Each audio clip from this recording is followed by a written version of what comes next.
It is the voice of Indiana County, WCCS 101.1 FM and AM 1160. Indiana in the Morning, presented by First Commonwealth Bank. And it's time now for another interview segment.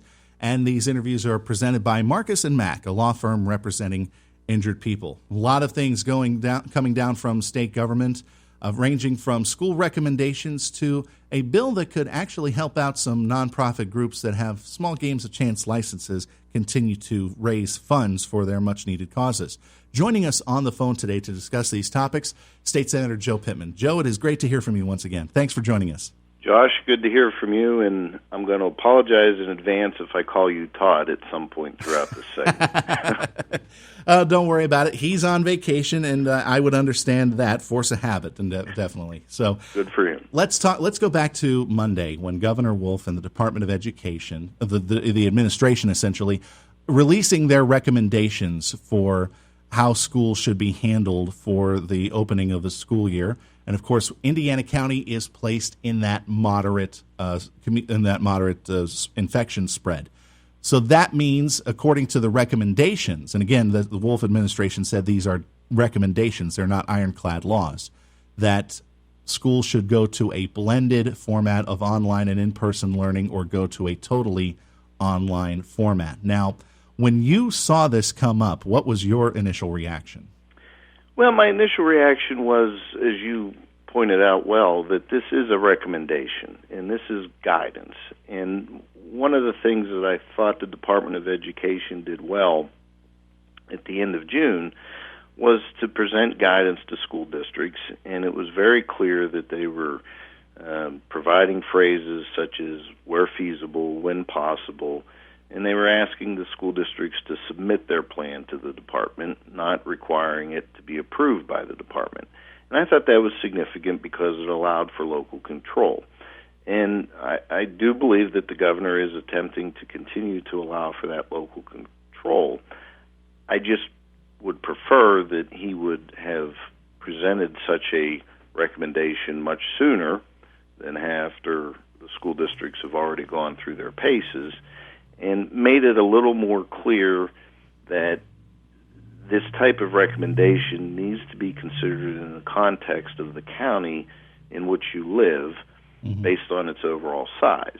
And the Secretary of Health did allude to this, but at the end of the day, in smaller counties, if you have occasional upticks in case numbers, that's going to throw you into one of these three zones pretty quickly, but you can also get thrown back out of the zone pretty quickly if you have a series of days with very low or no case reports.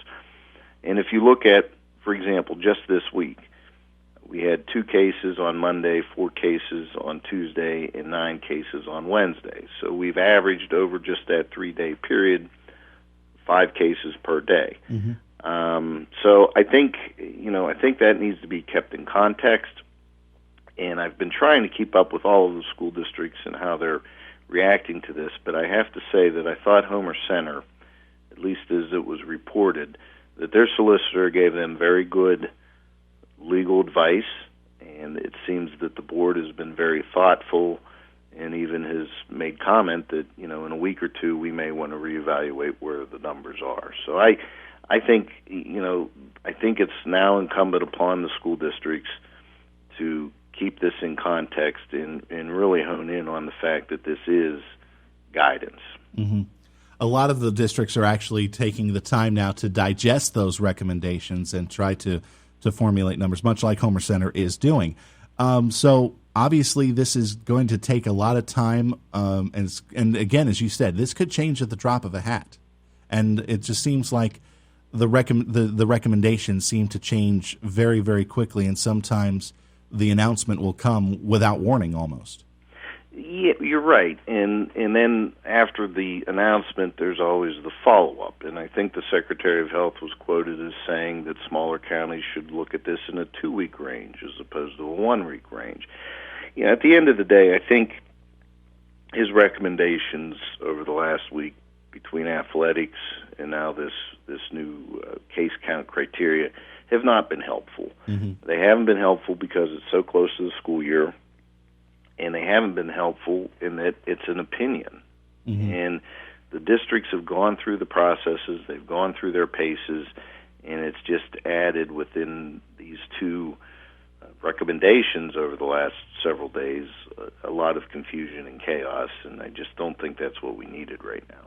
This all comes back to what happened last week when the governor made the surprise announcement that he felt that high school sports should start on January 1st of 2021.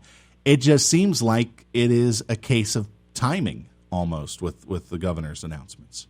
You're right, Josh, and even with the PIAA, I think we need to remember that the PIAA is a creation of its membership, and its membership are school districts.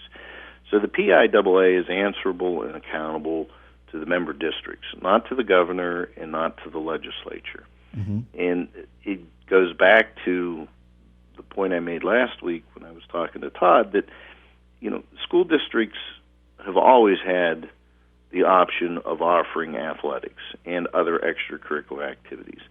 And if at any point in time those school districts individually believe that those athletic and extracurricular programs are placing their student body in an undue risk situation, they're not compelled to offer them. It's the ultimate local control when it comes to the offering of extracurriculars. Mm-hmm.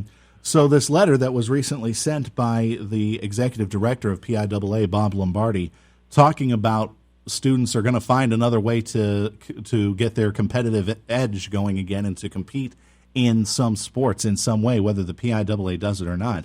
That is also just an opinion, I guess, from Lombardi to the governor, and it's saying something that is pretty important, that students want to play.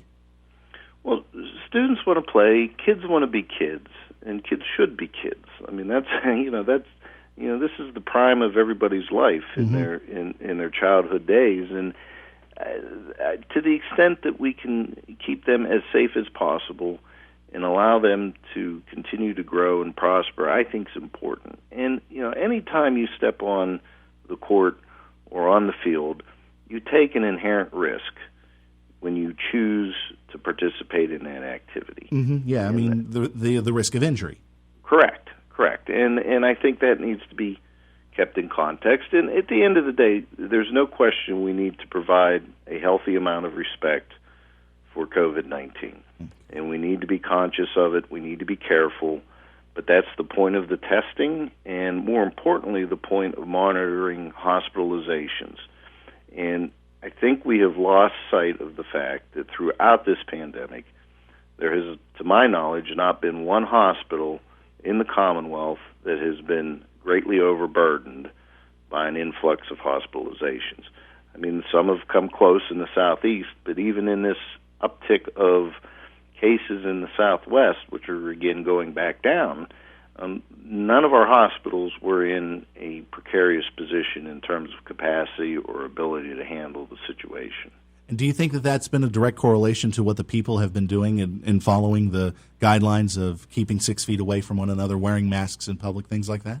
Well, I'm certainly not a medical expert, but I think it's a combination of several things. I do think the testing is important and helpful in that we're able to get asymptomatic people or people who have less symptoms quarantined and reducing the risk of spread.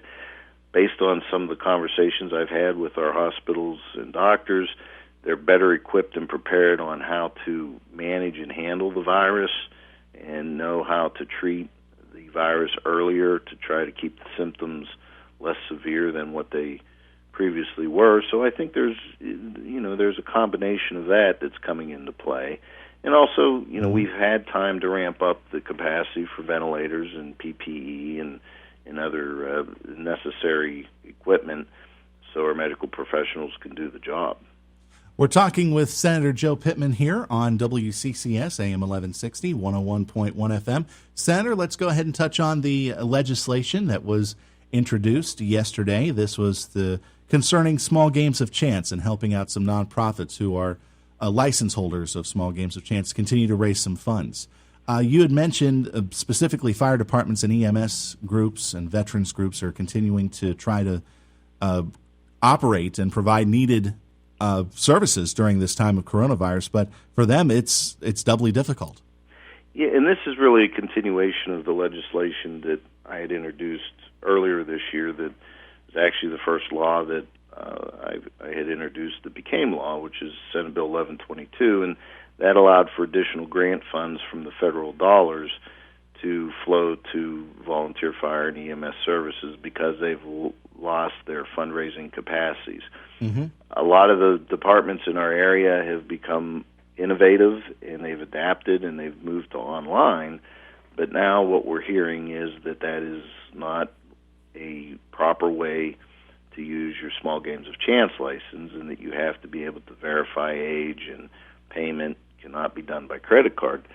So my perspective is that because these departments did not cause this problem, I mean, this problem is a result of our inability to congregate, particularly indoors, because they can't hold events, that as long as that limitation is in place, which is the governor's executive order, they should have the new flexibility to do this online. So this would basically make it a legal thing, provided that they're able to do some age verification checks, from what I read in the news release yesterday. That is correct. They would still have to do the age verification checks, and this would automatically sunset 30 days after the governor's emergency declaration sunsets. So this would be a temporary thing. I mean, I do think we all need to be careful about the long-term issues of gaming and gambling online. Mm-hmm. But right now, as we all know, this is an extraordinary time, and I would argue that, quote, normalcy will return at the point in time when the governor's executive order expires. Right. So this law would expire with it. All right. What's been the reaction from other members of the state Senate when you introduced this legislation? Well, so far so good. We have several co-sponsors on the bill. The general reaction is that they've heard the same. They understand the issue because this is obviously a statewide problem, an area of concern, and as time goes on, departments and veterans organizations are hearing that they perhaps are technically doing something they're not permitted to do. So, they want to try to fix the problem as well. I do think there is some level of concern, understandably, that we're proliferating gambling, but that, again, is why we have the temporary provision in this. All right.